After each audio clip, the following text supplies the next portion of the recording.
qu'importe ce qui crée le bonheur, c'est en fait un moment auquel on arrive et on se dit que ce qu'on a nous suffit. Ou que les choses sont bien telles qu'elles sont.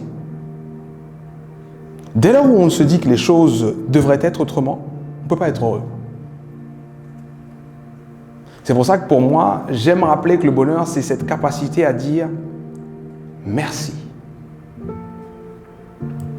Si chaque matin, vous avez ce petit exercice à faire, même si vous le faites chez vous, tout seul ou toute seule, et que vous cherchez à dire merci pour ce qui est là, tel que c'est, la fréquence sur laquelle vous êtes n'est plus la même.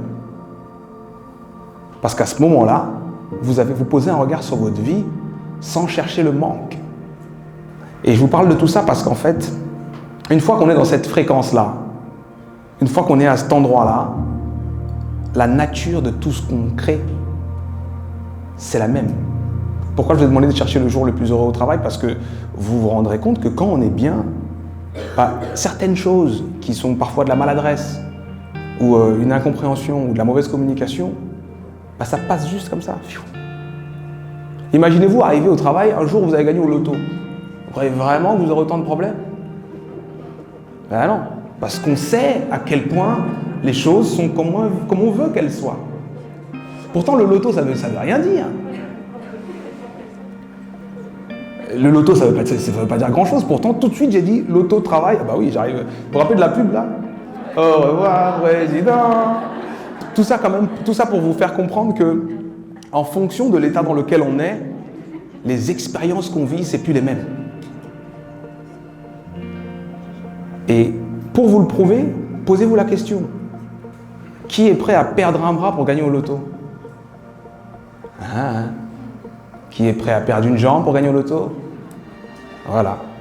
Donc, ce que ça veut dire, c'est que votre bras vaut plus que le loto.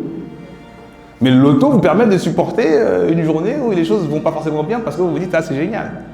C'est quand ce qu'on a nous suffit. Donc, cette notion de focus, quand on l'applique au bonheur, c'est comme recommencer à voir des choses qu'on ne voyait plus.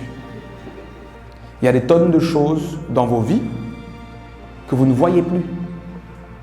Et c'est normal, on est comme ça.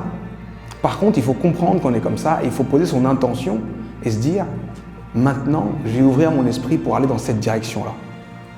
Je vais ouvrir mon esprit pour chercher des raisons de dire merci, d'être heureux, de sourire, d'apporter de la lumière. » Parce que être le changement qu'on veut voir dans le monde, c'est être la lumière.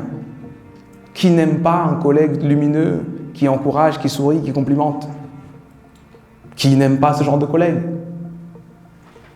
Qui est ce genre de collègue? Qui veut être ce genre de collègue? Qui va s'engager à être ce genre de collègue? Soyez le changement que vous voulez voir dans le monde. Et ça a l'air de gros efforts, mais je vous garantis, on fonctionne tous pareil. Des fois, il y a des compliments que vous voulez faire, mais vous ne les faites pas. Vous voyez un mail qui est bien rédigé, vous avez envie de dire « Putain, ton mail, il est bien », mais vous ne le dites pas. Vous voyez quelqu'un qui est bien habillé ou qui a fait une nouvelle coupe de cheveux, et vous ne lui dites pas que sa coupe vous plaît. Alors qu'on peut le faire. Et je vous garantis que quand on le fait, on se sent bien. Apporter un sourire, ça nous fait sourire de l'intérieur. Apporter de la joie, ça nous rend joyeux de l'intérieur. Et c'est cette pratique en fait qu'il faut cultiver. Ça change qui on est en tant que personne et ça change toutes nos expériences de vie.